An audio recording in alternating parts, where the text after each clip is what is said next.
This is JAPI, and welcome to JAPI Podcasts. I am Dr. Anupam Prakash, Director, Professor, and Head of Department of Medicine, Lady Hardinge Medical College, New Delhi. Welcome to the JAPI podcast of the May 2025 issue of JAPI, Volume 73, Issue 5. This issue of JAPI has some really very interesting articles, including the President message on malaria, which we know is a tropical illness, and the editorial by Dr. Mangesh Srivaskar and Dr. Vishwanathan Mohan on the epidemic of diabetes in India. So, what do the numbers say? So, apart from these two, we have 7 original articles, 1 update article, 2 review articles, 1 short communication, 7 unique case reports, 1 pictorial CME, and 2 letters of correspondence, apart from a medical file lately. So, let us discuss these in some details. So, the first original article that we have is on zeroing in on hepatic steatosis screening in patients with type 2 diabetes mellitus. So, it is a retrospective analysis of the vicious trifecta of obesity, non-alcoholic fatty liver disease, and diabetes by Komal Verma Saluja et al. This study focused on diabetes, obesity, and NAFLD. The collinearity among hemoglobin, HbA1c, body mass index, and liver stiffness was established using multivariate linear regression. The critical values calculated for both HbA1c and BMI were 6.57 and 26 respectively, beyond which the risk of liver fibrosis is accentuated significantly. This is what has been reported by this article. The same cutoff values were used to veritably prove that patients had increased severity and frequency of hepatic steatosis or fibrosis as they exceeded these critical limits. Another original article is on ventilator associated pneumonia, a prospective observational study by Karthik Natarajan et al. This article presents an in-depth investigation into the burden of ventilator associated pneumonia in a tertiary care ICU. In a study on 138 patients, 21.7% of mechanically ventilated patients developed VAP, and occurrence of VAP was 34.7 per thousand mechanical ventilation days. So, this is not a small number, and has been reported to be a significant burden of ICU patients. The most frequently isolated pathogens in this study were Acinetobacter baumannii, Pseudomonas aeruginosa, and Klebsiella pneumoniae, many of which were found to be multi-drug resistant, posing a serious therapeutic challenge. The analysis highlighted several important risk factors contributing to the development of VAP, including prolonged duration of mechanical ventilation, re-intubation, prior use of broad-spectrum antibiotics, supine patient positioning, and the presence of chronic comorbidities such as diabetes and chronic obstructive pulmonary disease. Notably, patients who developed VAP had significantly worse outcomes with longer ICU stays, increased need for advanced respiratory support, and higher mortality rates compared to those who did not develop VAP. The next original article is titled High Sensitivity Troponin in Predicting Coronary Artery Disease for Primary Prevention in Indian Population. So, this is by Narra Lavanya et al.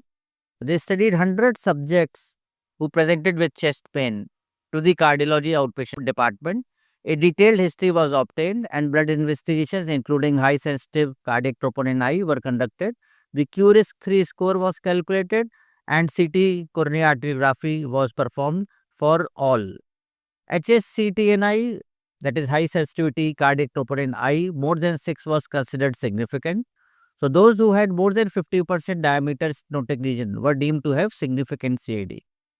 Now, this study showed that among 100 subjects, 80 had high sensitive cardiac troponin I less than 6 and 20 subjects had high sensitivity cardiac troponin I more than 6.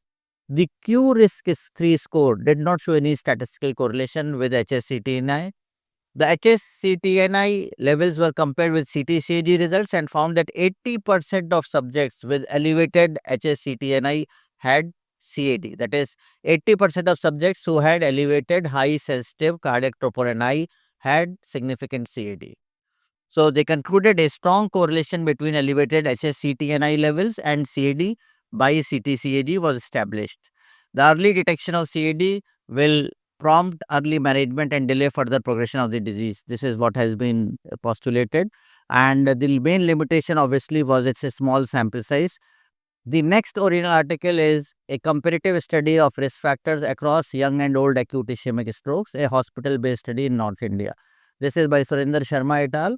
So the aim was to compare the established risk factors in young and old acute ischemic strokes. The study was conducted at the Neurosciences Department of Santokba Durlabji Memorial Hospital, Jaipur, a tertiary referral center in North India, from June 2015 to December 2016. It was a hospital-based analytical type of observational cross-sectional study. 150 stroke patients above 18 years age were included, and they were divided into two groups, less than 50-year age and more than 50-year age.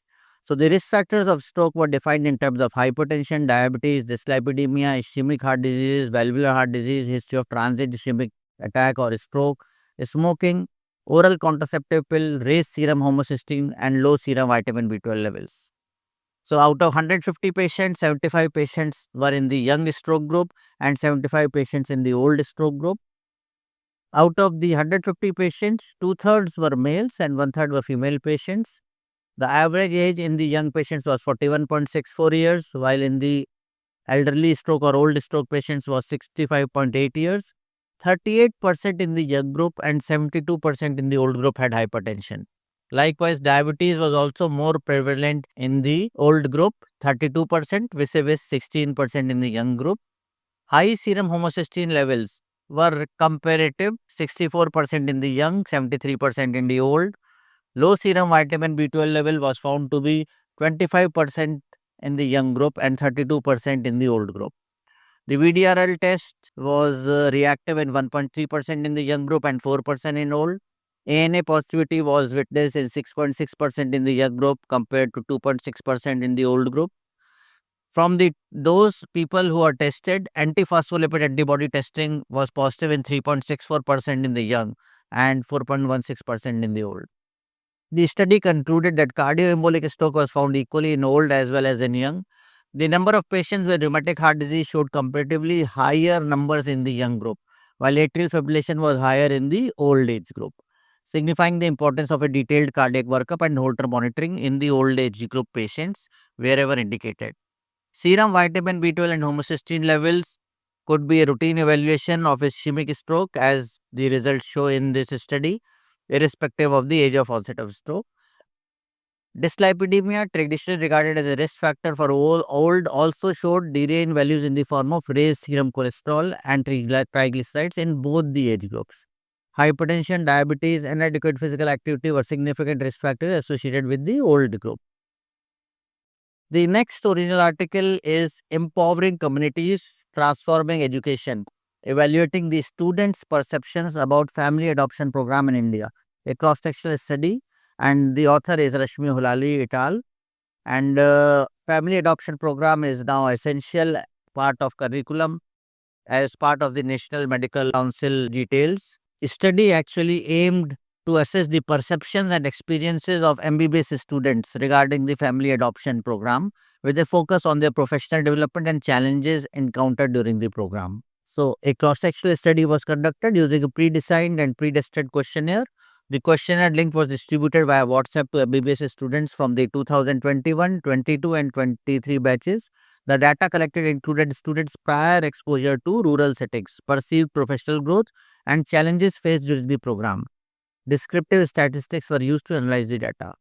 The study found that 63.8% of students had prior exposure to rural settings before joining MBBS, reflecting a diverse participant background.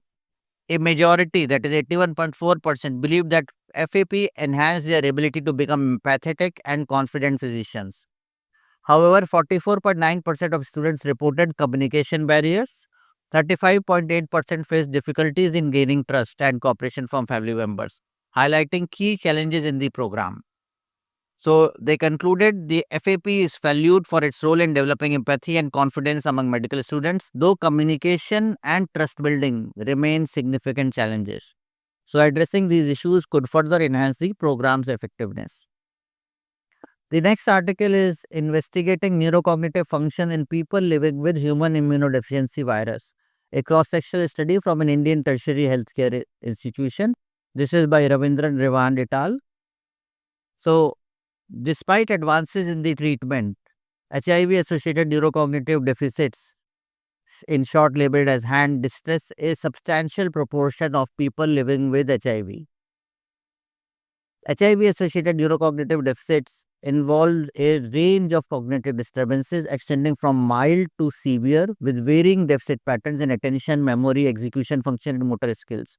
While the etiology of neurocognitive difficulties in HIV remains multifactorial, several key factors have been implicated in their pathogenesis. The direct neurotoxic effects of the virus, chronic inflammation, immune activation, and the neurotoxicity of antiretroviral medications are among the primary contributors to neurocognitive impairment in PLHIV. Therefore, they planned this cross-sectional study with the aim to evaluating neurocognitive function in patients with HIV undergoing CART in comparison with matched healthy control. So, 75 participants of both genders were enrolled, of which 50 participants were seropositive for HIV and were recruited from the ART clinic of Department of Medicine at AIMS, New Delhi. The remaining 25 participants were healthy controls and were enrolled through community advertisements. The total Hindi mental status examination scores, IHDS scores, that is International Human Deficiency Virus Dementia Scale, and ACE3 scores, Addenbrook's Cognitive Examination 3 scores, were statistically lower in PLHIV patients compared to controls. The specific domain scores of ACE3 in PLHIV were also statistically lower compared to the control group, with greater differences seen in memory and language domains. Similarly, higher reaction time was seen in PLHIV in comparison with the control group during Stroop cognitive task performance, while a statistically significant difference in accuracy was not observed among groups. Further, among PLHIV, reaction time had a significant positive correlation with years since diagnosis of HIV infection. The p-value was less than 0.006 with an r-value of 0.39, Spearman correlation. So, the authors concluded that the occurrence of neurocognitive deficits in PLHIV is more in comparison with healthy volunteers, which was characterized by lower HMSE, ACE3 and IHDS scores as compared to the controls. Further, the Stroop cognitive task reaction time of the PLHIV was higher in comparison with the controls. In addition, in the PLHIV, the years since diagnosis of HIV infection had significant negative and positive correlation with the questionnaire scores and the overall reaction time respectively. The next study is sustained glycemic control and improved well-being on early induction of triple drug therapy in newly diagnosed type 2 diabetes mellitus patients with HbA1c more than equal to 9%. A prospective cross-sectional and observational study by Vivek Chauhan et al. The study aimed to determine the outcomes of triple drug therapy in newly diagnosed type 2 diabetes mellitus patients with an HbA1c of more than equal to 9% with respect to change in HbA1c, LDL levels, weight, waist circumference, variation in drug dosages, hypoglycemic events, patient response of well-being, and corresponding result satisfaction. It was a prospective observational study conducted during the initial 3 months patients were treated with triple drug, OADs, oral antihyperglycemic therapy agents, and then switched over to dual or single therapy, depending on the HbA1c levels, and were followed up for 1 year. A total of 137 participants completed the study period. At baseline, the mean values of fasting plasma glucose, PP plasma glucose, HbA1c and LDL were 218.4, 343.94, 10.5 was the mean A1c at baseline, and LDL cholesterol was 120.34 milligram per deciliter. At the end of 12 weeks, the mean values of fasting plasma glucose reduced to 123 milligram per deciliter from the initial 218. PP plasma glucose reduced to 164 milligram per deciliter from the initial 343. HbA1c came down to 8.14%, and LDL cholesterol levels reduced from 120.34 to 109.04 respectively. The differences were highly significant statistically when compared with the baseline observations. So, at the end of the study, 52 weeks, the mean values of fasting plasma glucose were 96 plus milligram per deciliter, PP plasma glucose 146 plus minus 16 milligram per deciliter, A1C 6.14%, and LDL cholesterol 90.55 milligram per deciliter. The reductions in values were statistically significant when compared with both the baseline and 12-week values. So, the study concluded that early induction of combination therapy with glimepiride, metformin and pioglitazone results in more desirable outcomes in terms of greater reduction in HbA1c level and lower incidence of hypoglycemia as compared to the conventional add-on therapy. The next update article is about a syndrome which has been in the limelight recently. It is Guillain-Barré syndrome in India, a call for learning and cohesive action. This is by Dr. Mangesh Tivaskar and Dr. Parthasarthi Muralidharan.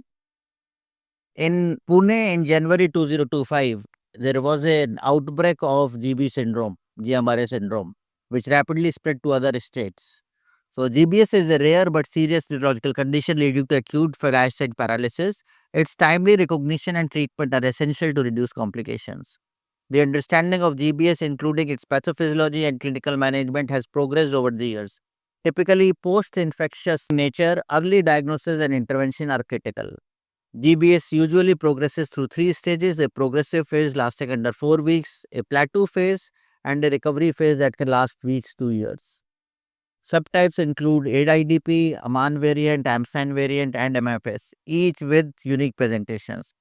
Diagnosis is largely clinical, aided by CSF analysis and electrodiagnostic studies. Atypical variants may delay diagnosis, emphasizing the need for clinical vigilance. Immunotherapy with IVIG or plasma exchange should be started promptly. Multidisciplinary supportive care, especially respiratory and autonomic monitoring, significantly improves outcomes. ICU care is warranted in cases of respiratory insufficiency, bulbar weakness, or autonomic instability to manage life threatening complications. Though GBS is typically monophasic, relapses or treatment related fluctuations can occur and necessitate reassessment and potential retreatment. While many patients recover well, up to 14% may experience moderate to severe disability a decade later. Early and sustained rehabilitation is key to functional recovery. Urban centers have demonstrated better awareness and care infrastructure, but rural areas still face significant barriers, including lack of diagnosis, delayed treatment, and poor rehabilitation facilities. Enhanced healthcare training, infrastructure development, community awareness, and a cohesive national strategy are vital to improve GBS outcomes across India. The next review article is on melioidosis, an Indian perspective by Prasant Raghav Mahapatra. Melioidosis is caused by Burkholderia pseudomyeli, a gram-negative environmental saprophytic bacterium of soil and water origin. The bacterium is capable of evading the host immune response system, leading to development of acute, subacute, or chronic invasive infections, or potentially entering a latent state that may persist for an extended period. The true burden of melioidosis is vastly underestimated. Rice fields, building construction workers working on the muddy soil, and barefoot walkers in the endemic areas acquire infection via inadvertent inhalation or inoculation. Depending on the mode of entry, the organism initially infiltrates the epithelial cells of the mucosal surface or damaged surface of the skin before spreading to different cell types. Over 80% of patients diagnosed with melioidosis exhibit associated comorbid conditions predisposing them to infections. The disease mostly mimics tuberculosis of any organ. The clinical features of melioidosis can vary from asymptomatic seroconversion to acute melioidosis with pulmonary infection, with cavitating pneumonia and bacteremia. It may be associated with dissemination such as cutaneous, visceral parenchyma, such as spleen, prostate, renal, liver, etc. CNS manifestations including intracranial and also bone and joint involvement. The blood or abscess fluid culture continues to serve as the cornerstone of diagnosis. Intravenous therapy with ceftazidime or meropenem for 4 weeks from 2 to 8 weeks range or until culture conversion is essential for individuals presenting with concurrent bacteremia and bilateral or unilateral multilobar pneumonia. The prolonged oral eradication therapy with thiamethoprim, sulfamethoxazole, or doxycycline is also essential after intravenous therapy to prevent relapse. Cefiderocol and levonorepinephrine have demonstrated significant potency in vitro against primary clinical isolates of B. pseudomyeli, Burkholderia pseudomyeli. The overall mortality is very high due to delays in diagnosis and appropriate treatment, particularly in resource poor areas. The next review article needs to be highlighted to all readers that it involves a daily drug used commonly in practice. This is on Montelukast, a scientific and legal review by Dr. Mangesh Tivaskar. So, Montelukast, a potent and selective cystinyl leukotriene receptor 1 antagonist, has played a transformative role in the management of asthma and allergic rhinitis.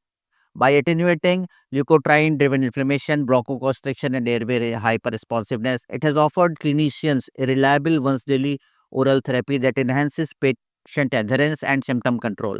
However, its clinical trajectory has become increasingly complex, considering growing concerns over neuropsychiatric adverse effects, including anxiety, depression, sleep disturbances, and suicidal ideation, particularly in children and adolescents. These associations have prompted significant regulatory responses, including boxed warnings, updated prescribing information, and calls for heightened clinical vigilance.